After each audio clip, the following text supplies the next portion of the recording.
नमस्कार दोस्तों, स्वागत है आप सभी का रोशन सा स्टडी पॉइंट पे। ये वीडियो चैप्टर 10 मानव बस्ती का थर्ड पार्ट है।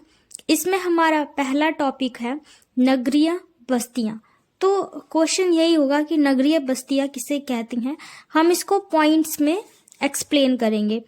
तो पहला पॉइंट है तीव्र नगरीय विकास एक नवीन परिघटना है। जो नगर का विकास है क्या है, एक नवीन परिघटना है। दूसरा पॉइंट है कुछ समय पहले तक कुछ हजार से अधिक निवासियों वाले बहुत ही कम बस्तियां थी। तो क्या होता है कि कुछ समय पहले जो क्या था, कुछ ही हजार बस्तियां थी जिसमें कुछ ही लोग क्या करते थे, अपना निवास किया करते थे।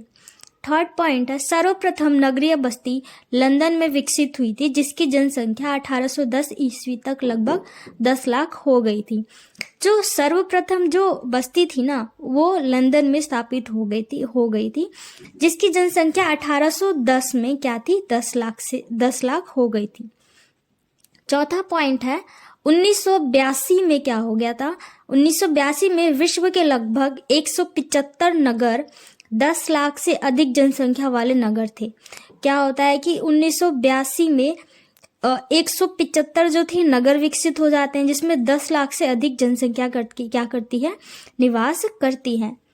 पांचवा पॉइंट है हमारा 1800 में क्या होता है, 1800 में विश्व के केवल 3% जनसंख्या नगरीय बस्तियों में निवास करती है।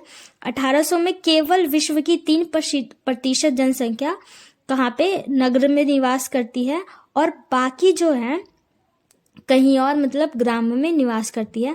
जबकि वर्तमान समय में बात करें तो 48% जनसंख्या नगरों में निवास कर रही है। यानी देखिए कितना बदलाव आया है। 1800 में केवल 3% लोग ही नगर में निवास किया करते थे, वहीं वर्तमान में 48% लोग क्या कर रहे हैं, नगरों में निवास कर रहे हैं। दूसरा टॉपिक है नगरीय बस्तियों का वर्गीकरण, कि जो नगरीय बस्तियां हैं उनका वर्गीकरण किस प्रकार से किया गया है। तो नगरीय क्षेत्रों की परिभाषा में भी एक देश से दूसरे देश में भिन्नता पाई जाती है। नगरीय बस्तियों को कुछ सामान्य आधार जैसे कि जो जनसंख्या होती है, मनुष्य द्वारा किए जाने वाले कार्य, व्यवसाय एवं प्रशासनिक ढांचा के आधार पर भी वर्गीकृत किया जाता है। तो इसमें हमारा पहला पॉइंट है जनसंख्या का आकार, कि जनसंख्या का आकार किस प्रकार से होता है। तो नगरीय क्षेत्र को परिभाषित करने के लिए अधिकतर देशों ने ऐसे मापदंड को अपनाया है, जैसे कि नगरीय क्षेत्रों में आने के लिए जनसंख्या का आकार, जैसे कोलंबिया में 1500, अमेरिका तथा थाईलैंड में 2500 और भारत में 5000, जापान में 30,000 व्यक्ति है। इस प्रकार से क्या जनसंख्या का आकार निर्धारित किया गया है नगरों में। पॉइंट है व्यवसायिक संरचना, कि वहाँ का व्यवसायिक संरचना किस प्रकार है, इसके आधार पर। तो क्या होता है, जनसंख्या के आकार के अतिरिक्त कुछ देशों में जैसे कि भारत में नगरीय और आर्थिक गतिविधि को भी नगरीय कहा गया है। कि जैसे कि कई देश तो कह रहे हैं कि भाई हम जनसंख्या के आधार पर बताएंगे कि ये नगरीय बस्ती हैं, और कई देश कहते हैं कि भाई हम तो भाई वहाँ के व्यवसाय के आधार पर बताएंगे कि ये नगर है या नहीं है। तो भारत में ऐसा है, हम व्यवसाय के आधार और आर्थिक गतिविधियों के आधार पर भी नगरीय बस्तियां स्थापित करते हैं। इसमें इटली में उन बस्तियों को नगरीय बस्ती कहा जाता है जहां पे 50% व्यक्ति लोग गैर कृषि कार्यों में लगे हों। तो जो इटली है वहां पे कहा जाता है कि यदि आप 50% से ज्यादा जो व्यक्ति हैं वो गैर कृषि कार्यों में लगे हैं तो वो क्या होगा, वो नगरीय बस्ती होगा। तो भारत में इसका मापदंड दिया गया है 75%, यानी भारत में 75% मापदंड दिया गया है कि ये नगरीय बस्ती है ये। तीसरा पॉइंट है कुछ देशों में किसी बस्ती को नगरीय बस्ती में वर्गीकृत करने के लिए प्रशासनिक ढांचे को भी मापदंड माना जाता है। कई देश जो है कहते हैं कि भाई हम तो इसको नगरीय बस्ती तभी कहेंगे जब हमें इसका एक मापदंड मिल जाए कि यहाँ का प्रशासनिक ढांचा कैसा है, उसके आधार पर हम बताएंगे कि ये नगरीय बस्ती है कि नहीं है। तो उदाहरण के लिए नगर पालिका वहाँ होनी चाहिए, छावनी बोर्ड होनी चाहिए, अधिसूची होनी चाहिए, नगरीय होनी चाहिए, क्षेत्र समिति होनी चाहिए। तो इस प्रकार से वो क्या करते हैं, वो बताते हैं कि हाँ ये नगरीय बस्ती हैं। अगर ये सारी चीज़ें यानी कि प्रशासनिक ढांचा नहीं होगा तो वो नहीं मानेंगे कि ये नगरीय बस्ती है। हमारा चौथा पॉइंट है स्थिति, कि वहाँ की स्थिति कैसी है, कि ये मतलब पहाड़ों पे है, पठार में है या मैदानी भाग में है।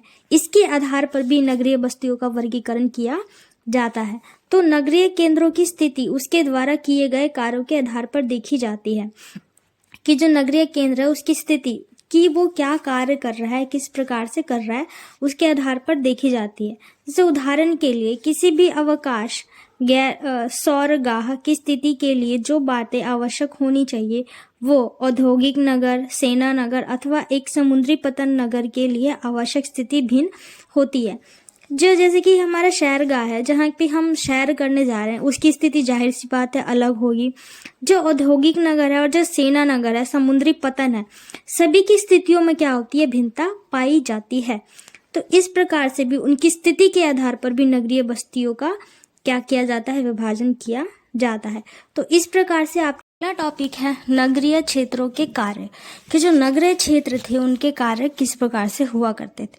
तो पहला पॉइंट है जो प्राचीन प्रशासन, व्यापार, उद्योग, सुरक्षा और धार्मिक महत्व के केंद्र हुआ करते थे, तो वही क्या होते थे, नगरीय क्षेत्रों के कार्य हुआ करते थे। दूसरा पॉइंट है वर्तमान समय में सुरक्षा और धर्म का कार्यात्मक विभेदीकरण के रूप में महत्व कम हुआ है, कि वर्तमान समय में जो सुरक्षा और धर्म के बीच में जो क्या था, कार्यात्मक विभेदीकरण था ना, वो क्या हो गया, उसका महत्व अब कम हो गया है। तीसरा पॉइंट है आजकल कई नए कार्य जैसे कि मनोरंजन, यातायात, खनन, निर्माण, आवासीय तथा सबसे नवीन कार्य आया है सूचना प्रौद्योगिकी आदि विशिष्टि नगरों में संपन्न होने लगे हैं।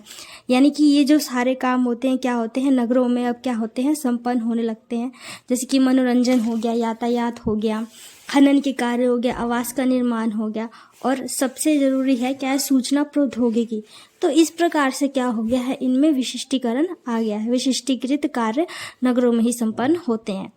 चौथा पॉइंट है नगरों में कई प्रकार के कार्य किए जाते हैं, परंतु उनका उल्लेख उनके द्वारा किए गए कार्यों के आधार पर किए जाते हैं।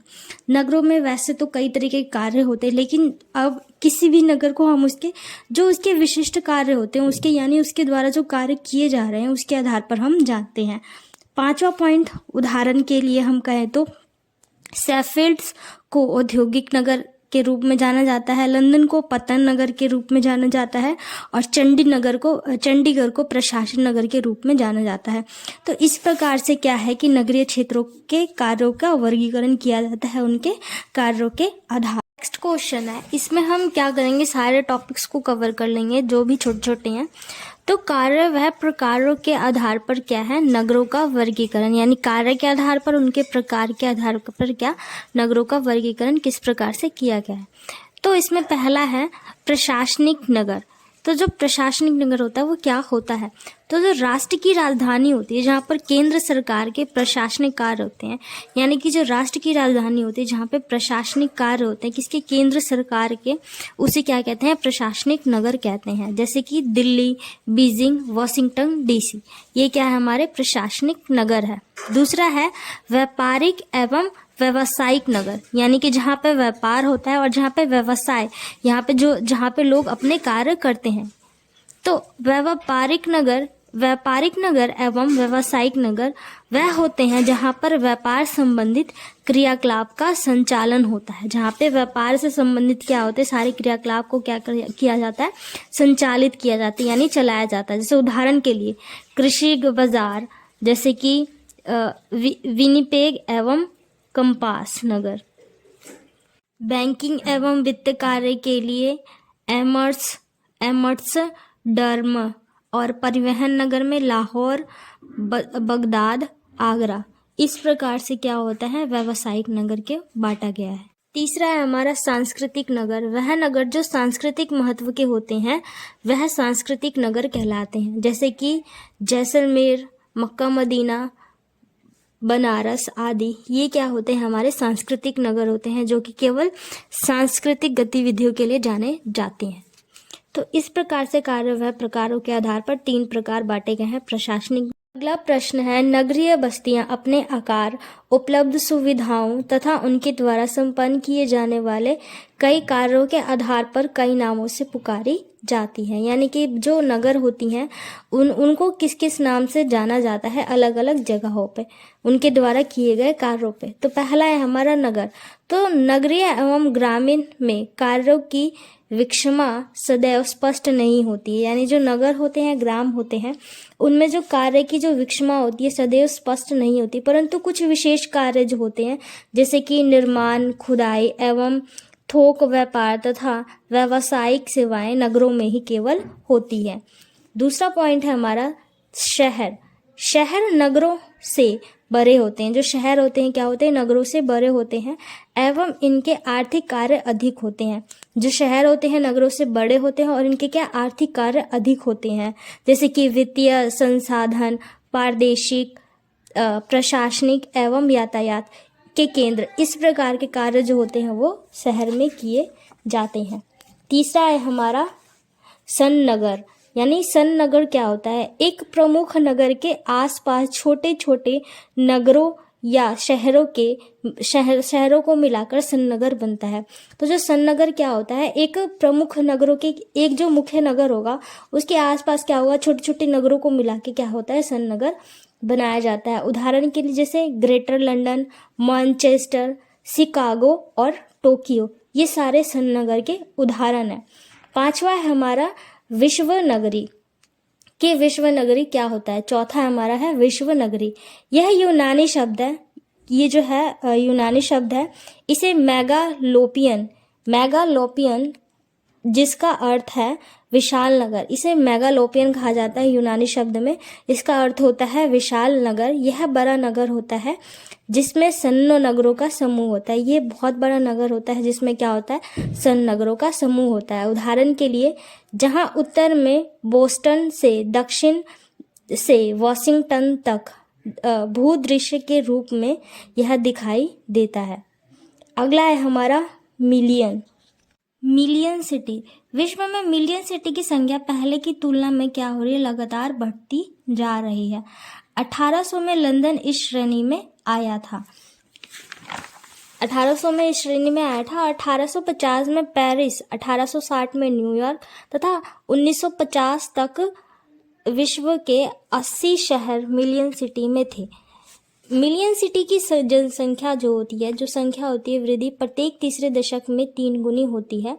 1975 में इसकी संख्या 160 थी, जो कि 2005 में बढ़कर 438 हो गई है।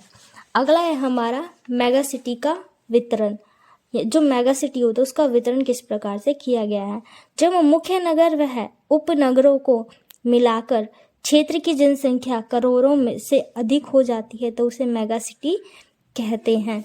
इसके उदाहरण है, इसके सर्वप्रथम 1950 में न्यूयॉर्क को क्या मेगा सिटी कहलाने का श्रेय प्राप्त हुआ था, जब उसकी जनसंख्या 1,25,00,000 हो गई थी। वर्तमान में विश्व में 27 मेगा सिटी हैं। पिछले 50 वर्षों में विकसित देशों की तुलना में विकासशील देशों में इसकी संख्या क्या हुई है, बढ़ी है। तो इस प्रकार से मेगा सिटी का विवरण किया गया है।